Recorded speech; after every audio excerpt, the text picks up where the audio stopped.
Bienvenue à bord du vaisseau Hypersensas.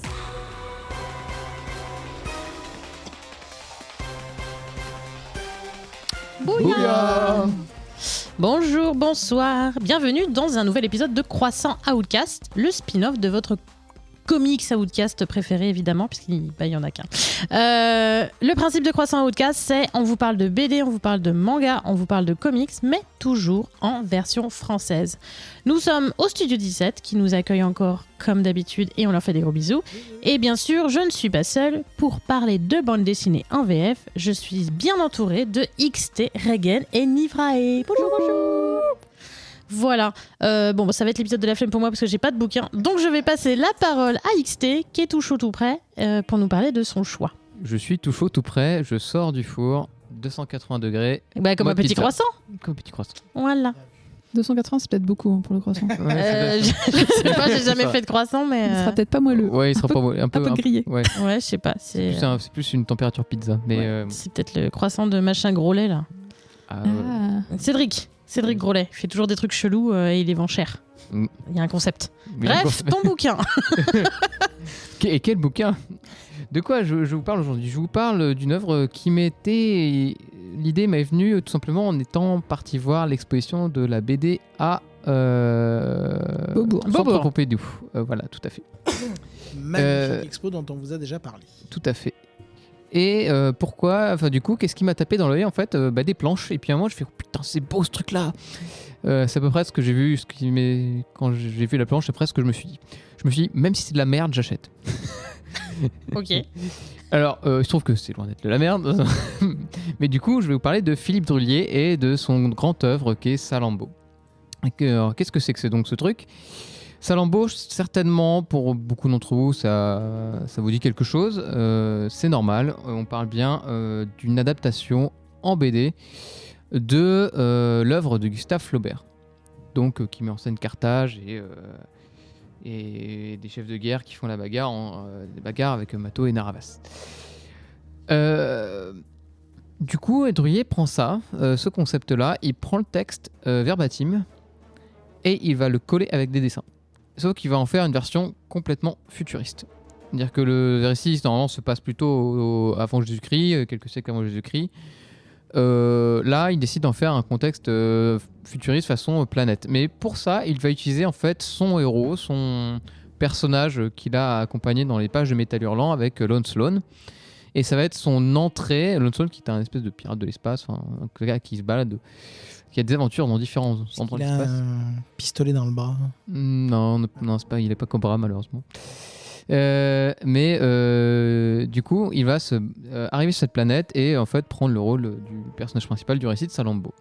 Et en fait, Drullier, c'est l'œuvre de sa vie, enfin en tout cas une des œuvres de sa vie, parce qu'il a mis des années à faire ça. En fait, c'est pas évidemment pas le texte, c'est juste qu'en fait, chaque page est un tableau que vous pouvez afficher chez vous. Chaque page est incroyablement travaillée et c'est juste pour ça que je vous en parle. C'est juste parce que ouvrez-le et vous avez envie de le lire. Et je n'avais jamais lu Salammbô de mon côté, qui après est un récit super et très intéressant, qui a aussi ses mœurs d'époque. Et dans son adaptation d'ailleurs, de temps en temps, il arrive à tourner quelques codes pour que ça n'ait pas trop, pour que ça garde son côté science-fiction. De temps en temps, on sent que c'est écrit. En fait, vu qu'il prend vraiment le texte de bâtiment, on sent que c'est quand même écrit pour pas un contexte futuriste. Et donc, de temps en temps, il peut y avoir une espèce de divergence cognitive sur ce que ça raconte et ce que ça montre. Mais ça passe quand même parce on peut imaginer, on arrive, si on se laisse emporter en fait, parce que les planches, on arrive complètement à se laisser emporter par ces planches et par ce texte qui est vraiment intéressant. Où en fait il nous montre des beaux personnages qui se font la guerre sous un fond politique qui va les séparer, mais aussi qui va attiser la haine entre deux peuples et des mercenaires. Donc c'est vraiment une histoire très baroque en fait. C'est vraiment très baroque. Il n'y a pas de... Il y a des émotions, mais des émotions si c'est à baroque, la... c'est pas du toc.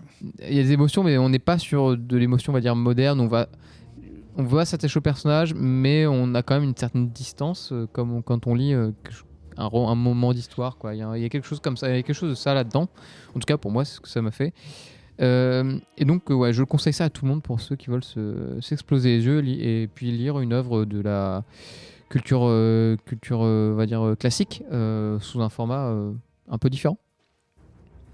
Ça me fait un peu penser à du Valérian et Laureline, un peu au niveau de la construction, etc. Il pourrait y avoir de ça, oui, dans Ouais. l'idée. On est bon? Ah oui, c'est vrai que c'est moi qui présente. Oh là là, il est temps que j'aille me coucher, moi. Ouais, quoi, oui, non, j'attendais que quelqu'un rebondisse. Écoute, je vais passer la parole à Regen, tiens, pour continuer le tour de table. Allez, soyons fous. Écoutez, moi je vais vous parler de Judas. Lui-même. Ah oui, le trou dans la porte, je connais. Tout à fait. L'œilleton dans la porte, l'œil de bœuf. Non, pas du tout. Donc Judas qui sort chez 404 Graphics, effectivement, pour changer.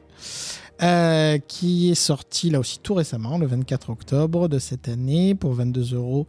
136 pages, c'est un one-shot qui a été écrit par Jeff Loveness et qui est dessiné par Jakub Rebelka, qu'on avait déjà vu notamment sur les derniers jours de H.P. Lovecraft, que je vous avais déjà parlé. Et effectivement, je ne cache pas que 404 me propose des choses qui m'intéressent, effectivement, et que je suis ravi de partager avec vous. Moi, j'adore Jeff Loveness. De quoi on parle ? Écoutez, comme son nom l'indique, on va clairement parler de Judas, le personnage biblique. Et être le méchant de l'histoire, cela a-t-il encore un sens si le destin est déjà joué d'avance ? C'est un peu la réflexion, c'est le point de départ, qui est assez classique au niveau du scénario, mais qui est quand même intéressant parce qu'autour de la figure tragique de Judas, on va suivre donc sa vie. Surtout après sa mort en l'occurrence, on va suivre un petit peu ses tourments qu'il va subir suite à sa mort pour avoir commis l'irréparable, la trahison de Jesus.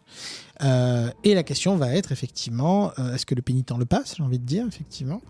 Et comme je disais, tout ce qui tourne autour du destin. Est-ce que est-ce qu'on a encore son libre arbitre si tu as été désigné comme étant le traître de l'histoire ? Est-ce que tu n'es pas une pièce d'un rôle plus grand finalement, etc. L'approche est évidemment forcément dans un contexte religieux, inévitablement. Mais la réflexion est surtout sur la figure tragique, qui est un classique de la littérature. Donc c'est, comme je dis, c'est assez classique dans son approche, mais je trouve qu'il y a quelques réflexions assez intéressantes et le déroulé offre quelques beaux moments avec quelques idées de rebondissement ou d'approche de cette histoire qui a été déjà vue et revue, en tout cas, ou ce personnage qu'on connaît bien, et je pense que ça mérite son petit intérêt, effectivement. En plus, s'ajoute à ça l'incroyable travail de Rebelka, qui vraiment, déjà sur Lovecraft, c'était des planches. C'était sans doute un des plus beaux bouquins de l'année dernière. Enfin, de l'année dernière. Oui, l'année dernière. Ouais, c'était l'année dernière. Ouais. Là aussi, ça renouvelle, c'est magnifique. Les planches sont incroyables, le jeu des couleurs, le mélange ésotérique niveau visuel et entre démons et anges. C'est vraiment très, très, très, très cool. Donc, encore plutôt une réussite. Un peu moins de prétention que pour en avoir d'autres récits, puisqu'on reste encore une fois sur du classique, mais ça fait son petit effet. Écoutez, moi j'ai plutôt bien apprécié. Alors je radote encore, mais encore une fois l'édition est incroyable, vraiment. Enfin, c'est un travail de ouf entre le prix aussi, malgré tout, ça joue de nos jours quand même sur les choix des bouquins, et vraiment c'est vraiment très très cool qu'il continue d'avoir cette approche. Nous on se régale, en tout cas moi je me régale. Super. Tu régales comme ça, toi, comme si tu étais à la scène. Mais effectivement. J'avais envie de faire une blague avec Jésus 2 des Inconnus, mais j'ai pas trouvé. Oh, j'avais hésité aussi, j'ai failli dire ok Pascal Légitimus ou. Mais oui, mais Judas le retour. Oui, Judas ouais, mais c'est surtout que je me suis dit, mais est-ce que c'est pas trop vieux pour que nos auditeurs aient la ref, tu vois? Je sais pas quel âge ils ont, nos auditeurs, à vrai dire. C'est assez large ce que je. Entre 7 et 77 ans. Voilà. Ok, comme les puzzles. 7, c'est peut-être un peu jeune, les mettez peut-être pas devant. Oui, c'est pas du niveau Black Science. On dit des gros mots, de... ne mettez pas vos enfants devant comme ça casse quand même. Sauf si c'est pour écouter Black Science, bien sûr. Il y a des gros mots dans Black Science? Non, c'était une vieille blague que Ben avait recommandé Black Science pour la jeunesse. Ah, et c'était pas vraiment le meilleur recours. Non, effectivement.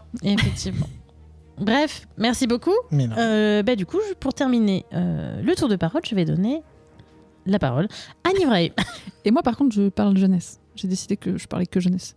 Je vais vous parler de Jeanne face aux sirènes de Vera Brosgol, qui est sortie chez Rue de Sèvres le 11 septembre 2024, donc il n'y a pas très longtemps.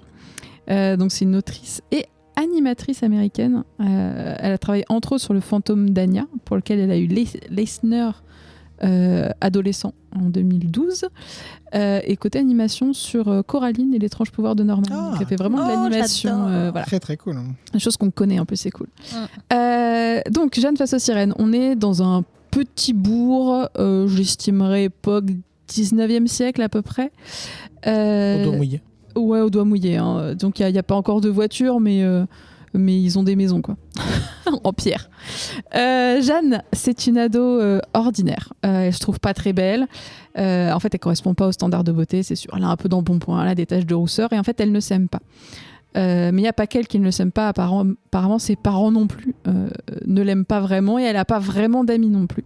Oh là. Et ses riches parents décèdent.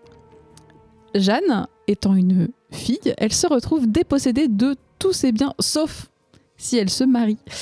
Au choix, son Évidemment. imbécile et vénal cousin, qui bien sûr en tant que mâle va hériter de tout, ou alors faut qu'elle trouve quelqu'un d'autre, elle a une semaine pour ça. Ce qu'elle se dit, c'est qu'elle va tenter un deal un peu sympa avec le beau gosse du village. Il s'appelle Peter, il est complètement égocentré, c'est vraiment le beau gars, quoi. Le problème, c'est que lui, dans sa famille, la carrière qui est possible, c'est être pêcheur, ça l'intéresse pas du tout. Et elle se dit, peut-être que le bon plan, c'est de lui proposer un mariage. Et comme ça, lui, il quitte sa pêche, et puis elle est tranquille, elle peut reprendre sa liberté et pas finir au couvent, parce que ça arrangerait tous les restants de sa famille. Et son plan capote, parce que Peter, il se fait embarquer par une sirène. Et Jeanne, ça en fait des rebondissements, quand même. Et Jeanne décide alors de s'aventurer dans le monde sous-marin pour essayer de sauver son peut-être futur fiancé. Donc on est sur une sirène qui, à première vue, c'est plutôt une Ariel, et qui en fait, non, pas du tout. Hein. On se rend très vite compte que c'est plutôt une bonne vieille sirène des contes et légendes traditionnels, donc qui a tendance à bouffer les hommes pour Comme pouvoir on aime. garder sa jeunesse et sa beauté. On va aussi avoir des créatures comme les Selkie, donc des métamorphes, des gens qui se transforment en animaux. Voilà, on est un petit peu sur cette ambiance en fait fantastique, mais qui est vraiment sous l'eau. Sur Terre, il n'y a pas toute cette partie-là. Et sous l'océan. Et donc Jeanne, elle va faire preuve de ruse, elle va rencontrer plein de gens, elle va en fait grandir en étant sous l'eau. Donc autant la partie de la beauté intérieure versus la beauté extérieure, le regard des autres. On est vraiment sur une sorte de conte moderne avec des vieilles légendes, puisque les sirènes et les selkies, ça fait quand même un bout de temps qu'on les a dans nos histoires. Mais du coup, une version un peu plus modernisée. Parce qu'on a une héroïne qui est pas belle, qui est pas forte, qui est pas intelligente, qui est pas voilà, c'est juste une fille normale, mais quand sa liberté elle est en danger, elle se met, elle réagit, elle va se battre pour son destin, et derrière toute cette apparence de fille normale, en fait, c'est quelqu'un qui est hyper fort, et par amour elle va relever des défis, elle va s'accepter elle-même, elle va faire plein de choses. Donc vraiment quelque chose à recommander sur des adolescents au moment où c'est un peu la crise existentielle à l'intérieur et qu'on ne s'aime pas. Ça peut toujours faire un petit peu de bien, ce genre de choses.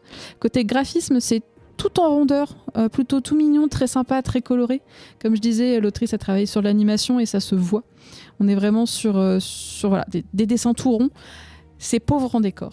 Par rapport à ce dont j'avais parlé il y a 2 semaines. Là, on est vraiment... il y a des cases où il n'y a que les personnages. Il n'y a pas de fond, il n'y a pas de dessin. Mais c'est pas grave. On est sous l'eau. On ne s'attend pas à voir des algues partout. Les fonds marins, c'est sombre et il n'y a pas de souci pour ça. Et il y a du plancton. Et il y a du plancton. Est-ce qu'on voit du plancton ? Je ne suis pas sûre. On voit pas mal de choses. C'est du petit parce point qu'ils sont très fin. c'est minuscule, le plancton, voilà, un petit peu légèrement entre 2 algues, on en repérera peut-être un petit peu. Ça fait 368 pages pour 20 €, ce qui est plutôt pas mal, très intéressant comme prix. Alors, on n'est pas sur une couverture rigide, donc je pense que ça change aussi dans la fabrication le prix. Mais vraiment très beau, un bon volume. Et recommandation vraiment pour des ados qui ont besoin de soutien un petit peu pour leur bien-être intérieur. Plein de rebondissements. Oui, ça a l'air carrément bien. Enfin, moi en tout cas, ça m'intéresse vachement. Très très chouette. Et je me demandais du coup, si tu t'assois sur une sirène, est-ce qu'elle est sous l'océan ? Oh, oh, oh, oh. J'aime beaucoup. Allez, j'ai le droit, j'ai pas de chronique. Ouais. Allez, c'est parti. Bah, c'est parti, c'est fini. Tu as une chronique jeu de mots, c'est ça? C'est parti, Exactement. c'est fini. Fini parti.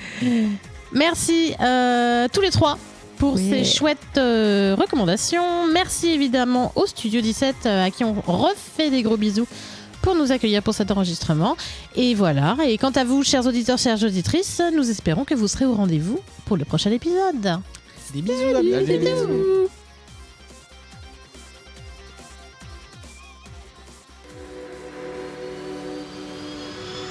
Fin de transmission.